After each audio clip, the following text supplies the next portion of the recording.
आगे बढ़ेंगे, नीमच सीट पर आएंगे। विलक्षण सक्सेना जी, आपके पास आऊंगी। नीमच सीट पर भारतीय जनता पार्टी ने दिलीप सिंह परिहार को मैदान में उतारा है। कहा जाता है कि 3 बार से विधायक हैं। किसान आंदोलन के बीच भी 2018 में इन्होंने बड़ी लीड ली थी। कांग्रेस की बात करें तो उमराव सिंह गुर्जर को कांग्रेस ने मैदान में उतारा है। कहा जाता है कि कमलनाथ के भरोसेमंद है और ग्रामीण क्षेत्र में इनकी अच्छी खासी पकड़ है। पिछले चुनाव की अगर बात करें तो दिलीप सिंह परिहार 14,857 वोटों से जीते थे। तो नीमच विधानसभा सीट का सियासी समीकरण क्या कहता है?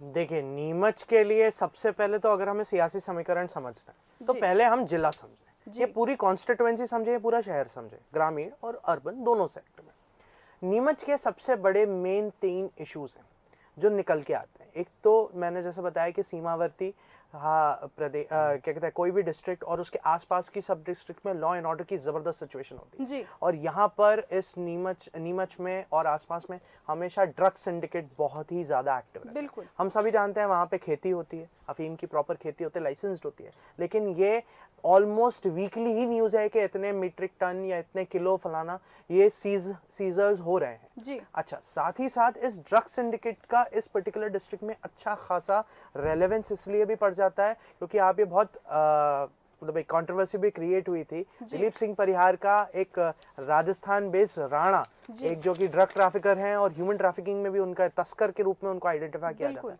और वो बहुत ही कुख्यात है। उसके साथ एक क्लोज फोटो वायरल हुआ था। तो यहाँ पर एक ड्रग सिंडिकेट के साथ साथ सबसे बड़ा ये आप कॉमन सिक्योरिटी इशू है जो अर्बन और रूरल दोनों में मिलेगा। अब आ जाते हैं हम रूरल की बात। एक बात सबसे बड़ी इंपॉर्टेंट यहाँ निकल के आती है कि जल बोर्ड ने, यहाँ किसानों के मुद्दे को मैं यहाँ पे आपकी ध्यान आकर्षण चाहूंगा कि किसानों के लिए ये एक स्थिति नीमच में बहुत बिगड़ती जा रही है क्योंकि ये तो अब खुद केंद्र ने कहा है कि सेंट्रल ग्राउंड वाटर लेवल की जो अथॉरिटी है उन्होंने आइडेंटिफाई किया है कि ground water level not only in Neemuch but पूरे मालवा क्षेत्र में धीरे धीरे कम होता जा रहा है। बिल्कुल, फ्लोराइड और अलग अलग तरीके के हैवी मेटल्स के प्रेजेंस होने की वजह से ऐसी जगहों पे लोगों की ह्यूमन डायरेक्ट कंजम्पशन भी और उसके बाद इरिगेशन के रिलेटेड फैसिलिटीज भी ये बहुत ज्यादा अफेक्ट करती जा रही है। अब किसानों के लिए सेकंड सबसे बड़ा इशू आपको ध्यान होगा, जन आशीर्वाद यात्रा में सबसे पहले विरोधाभास की स्टोन पेटलिंग की इशू इसी पर्टिकुलर डिस्ट्रिक्ट से आई थी। कैलाश विजयवर्गीय और सभी बड़े नेता जन आशीर्वाद यात्रा लेके पहुंचे थे और उनके ऊपर पत्थरों से हमले हुए थे। ये हमला क्यों हुआ था इसको रियलाइज करने की जरूरत है क्योंकि उस टाइम फ्लोट करी गई थी ये बात। हालांकि इस बात में कितनी सच्चाई है इस बात पे अभी भी डेलिब्रेशन चल रहे हैं, लेकिन डैम के पानी को बढ़ाने की वजह से गांव के लोगों का डूबना और विस्थापन होना ये एक बहुत बड़ा इशू बन गया था और जिसकी वजह से स्टोन पेटलिंग भी हो गई। लोगों ने पथराव कर दिया, बोले हम कुछ भी एक्सेप्ट करेंगे, रीएलोकेशन एक्सेप्ट नहीं करेंगे। और वो रीएलोकेशन इरिगेशन के लिए भी नहीं था। ये बात फ्लोट करी गई कि कूनों में जो चीते हैं उनके लिए एक सेकंड हैबिटेट यहाँ पे बनाया जाएगा उस पर्टिकुलर एक सैंक्चुरी को डेवलप करते हुए। तो यहाँ पर आप देख सकते हैं कि किसानों के प्रति जो मुद्दा है वो कितना सेंसिटिव है कि अगर कोई एक पर्टिकुलर डिसीजन लिया भी नहीं गया है लेकिन उसके बारे में अगर समाज में डिस्कशन हो रहा है और वो किसानों के अगेंस्ट है तो किसान एक तरफा बिल्कुल नहीं सुनेंगे, आपकी बिल्कुल नहीं सुनेंगे और आपको उसका पूरा पूरा नुकसान मिलेगा। अच्छा, साथ ही साथ यहाँ पर एक चीज सबसे बड़ी और देखने को आती है कि नीमच के लोगों की एक्चुअल अर्बनली अगर मैं उसको देखना चाहूँ तो अर्बनली यहाँ पे डिमांड क्या आ रही है। मूल भांति सुविधाओं के मामले में नीमच आज भी पिछड़ा हुआ है। बिल्कुल, क्योंकि आप देखें ग्राउंड वाटर के साथ जो एड्रेस प्रॉब्लम रूरल एरिया में हो रही है वहीं proper allocation of water Neemuch city में एक बहुत बड़ा इशू है। बिल्कुल, वहां के लोग ये चीज देख, अच्छा साथ ही साथ नीमच में मेडिकल रिलेटेड सर्विसेज के लिए बहुत समय से मांग उठ रही है जो एक छोटे छोटे क्लस्टर लेवल पे वहां पर कोशिश करी गई थी कि मेडिकल हॉस्पिटल्स के थ्रू, कॉलेजेस के थ्रू, नर्सिंग कॉलेजेस के थ्रू क्लिनिकल स्मॉल लेवल पे क्लिनिकल बनाने की जो एक डिमांड रखी गई थी उसको भी फुलफिल नहीं किया गया। और आज की इसी की वजह से कई बार ये बहुत कॉमन फैक्टर होता है कि नीमच के लोगों को रेफर कर दिया जाता है कि वो दूसरी जगह पर जाके अपना इलाज करें क्योंकि मूल बाती सुविधाएं नहीं है। सेम हाल वहां पर स्कूल्स का भी है।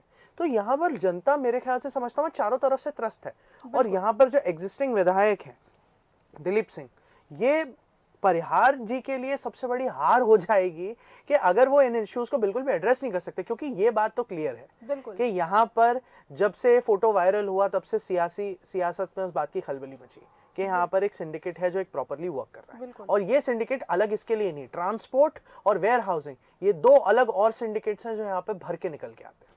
अगर इनकी बैकिंग और इनके नेक्सस को तोड़ा नहीं गया तो आम जनता हमेशा परेशान रहेगी। बिल्कुल। और परिहार जी को अपना बाहुबल मेंटेन करने के लिए और ये अकेले परिहार जी की बात नहीं है, कोई भी क्षेत्र में आपको इस तरह के सिंडिकेट्स के साथ एक बहुत सामंजस्य बिठाने की जरूरत पड़ती है, क्योंकि अंत में चुनाव में आपको एक तरीके की स्टैंडिंग ये लोग भी दिलाते हैं, एक नैरेटिव ये लोग भी सेट करते हैं। तो मैं इसको गलत जरूर मानता हूँ, it's a very unhealthy practice, but ये एक रियलिटी है, इसको हम डिनाई नहीं कर सकते। बिल्कुल। और यहाँ पर किसानों के मुद्दे को उठाकर कांग्रेस वापस अपनी कर सकती है वापसी। और यहाँ पर क्लस्टर्स को एड्रेस करना, इन्वेस्टमेंट को लाना, यहाँ पर ये बहुत कोशिश करी गई है, क्योंकि ऑफ कोर्स नीमच एक, अब आप जानते ही हैं कि दिल्ली का जो एक हाईवे दिल्ली मुंबई एक्सप्रेसवे जो है वो नीमच और आसपास के डिस्ट्रिक्ट्स के लिए एक वरदान के रूप में निकल के आया। फोकस मालवा में एक सबसे बड़े इन्वेस्टमेंट का ये भी एक रीजन रहा है। अब जब ये यहाँ पर आ रहा है तो ये बहुत इन्वेस्टमेंट के लिए एक हाइप्ड जगह बन गई है। अब इन्वेस्टमेंट्स के लिए हाइप जगह बन गई है तो सबसे पहले आदमी यही पूछता है कि मेरा इसमें क्या बेनिफिट होगा, क्या वहाँ के लोकल लोगों के लिए जरूरी है, क्योंकि मेयर टूरिज्म या मेयर ढाबा खोलने से कोई एक ये नहीं कह सकता कि हाँ मेरे क्षेत्र का डेवलपमेंट हुआ। उस पर्टिकुलर क्षेत्र में इन्वेस्टमेंट्स के लिए मेरा कंट्रीब्यूशन क्या है और मुझे कितना उससे मिल रहा है रेवेन्यू, इसके लिए यहाँ पे बहुत इंपॉर्टेंट देखना पड़ेगा। और भले एग्जिस्टिंग सरकार ने एमएसएमई के थ्रू 60 हेक्टेयर के क्लस्टर्स बनाने की कोशिश करी है, बट क्या वो सफिशिएंट रहेंगे? क्या कांग्रेस यहाँ पे लोगों को फोकस करते हुए आगे इंडस्ट्रियल बड़ी प्लानिंग्स कर सकती है? क्या बड़े प्रोजेक्ट्स के लिए कर सकती है? यहाँ वचन पत्र का बखान करना सबसे बड़े कांग्रेस के लिए फायदा होगा। और मैं यहाँ समझता हूँ कि गुर्जर जी की जो स्थिति है वो बहुत ज्यादा बेहतर भी है, लेकिन परिहार जी इसको कवर कर सकते हैं। बिल्कुल बिल्कुल। इस सीट पर राधा वल्लभ जी भी थोड़ा प्रकाश डालना चाह रहे हैं। जी राधा वल्लभ जी। जो डेवलपमेंट देश में हुए हैं उसका एक छोटा सा उदाहरण दूंगा मैं जी। मुझे मेरी ससुराल जाने में 7 घंटे लगा करते थे जी। आजकल हम 2 घंटे में आते हैं।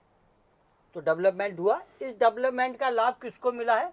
जो छोटे किसान हैं, जो अपने सब्जी भाजी की खेती जो करते हैं, उनको शहर आने में और अपना सामान बेच, आज जो भाव बढ़े हुए हैं उसके पीछे कारण क्या है?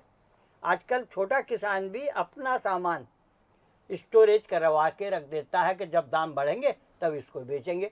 महंगाई बढ़ने का कारण सबसे बड़ा मेरी नज़र में ये है। तो अब छोटा किसान, अब आप गांव में चले जाइएगा, गांव में बड़े ट्रक नहीं मिलेंगे, तो वो 307 नंबर की गाड़ी होती है जिसमें आदमी अपनी सब्जी भरता है और गांव से शहर की तरफ ले जाता है और अच्छे दाम में बेचता है जी। अब रह गई बात पानी की। एक ज़माने में मध्य प्रदेश में स्टाफ डैम की प्रथा चली थी जी। और अब उसमें कितना भ्रष्टाचार हुआ क्या नहीं हुआ इसकी बात करना बेकार है। तो स्टाफ डैम की प्रथा खत्म होने से क्या हुआ है कि हमारे शहर में या गांव में पानी का स्तर नीचे चलता चला गया। पहले स्टाफ डैम थे, पानी रुक जाता था जी। उसी पानी से किसानों को की खेती के लिए भी पानी मिलता था, वो सब बंद हो गया। अब नहर का सिस्टम आ गया। नहर के सिस्टम में ऐसा नहीं है कि एक नहर गई उससे 10 किलोमीटर दूर तक पानी किसी स्थिति में पहुंचा है, लेकिन पहले वहाँ से नदी निकलती थी तो उस जगह पर स्टाफ डैम बना हुआ था, तो किसान वहाँ अपना पंप लगाकर अपनी सिंचाई कर लेता था। अब आ गई सोयाबीन की बात। सोयाबीन में केंद्र सरकार ने अभी दाम बढ़ाए हैं इसके और इसके ऊपर सब्सिडी दी है। किसानों को की चिंता ऐसा नहीं है कि कांग्रेस को नहीं है या बीजेपी को नहीं है, दोनों को है। एक आंदोलन करके चिंता जाहिर करता है और एक पैसे देके या मदद करके अपनी चिंता जाहिर करता है, इतना फर्क है। इसमें धर्मेश जी एक चीज और देखने वाली बात है, मालवा रीजन में जब किसानों की बात आती है, अगर आप ध्यान से ऑब्जर्व करेंगे तो यहाँ नेचुरल इरिगेशन के लिए बहुत मुश्किल रहा है, हमेशा ये सिचुएशन बहुत मुश्किल रही है।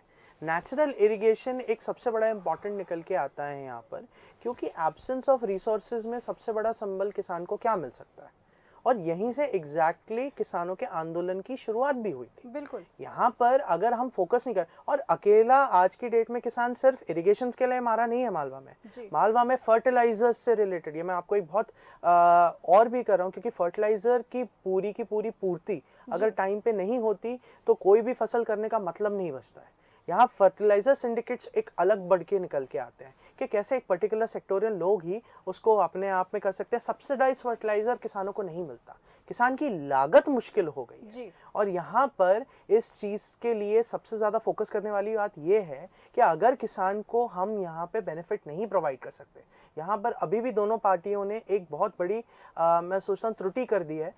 यहाँ पर वचन पत्रों का जब आप अभी तो खैर बीजेपी का अभी तक नहीं आया वचन पत्र, लेकिन over the period of time जब उसे आएगा और हम एनालाइज करेंगे, या वचन पत्र के पीछे ही ले लीजिए सरकार के द्वारा किए गए कामों के लिए क्या है, दोनों ही पार्टीज किसानों को एक तरीके का फाइनेंशियल संबल तो प्रदान कर रही हैं, लेकिन इको क्लस्टर्स यहाँ पर एग्रीकल्चर इंफ्रास्ट्रक्चर क्रिएशन के लिए कुछ नहीं कर पा रही। इसीलिए आज भी इल्जाम लगते हैं कि वेयर हाउस में अनाज सड़ गया, उसके अनाज की पूर्ति नहीं हुई, ना उसे आम आदमी को मिला, ना उससे किसान को फायदा हुआ। सेकेंडली यहाँ पर आज भी ऐसा है कि मंडियों के सामने 5-5, 6-6 किलोमीटरों की लाइन लग रही है। बिल्कुल, किसान को दाम भी नहीं मिल रहा और किसान परेशान भी है।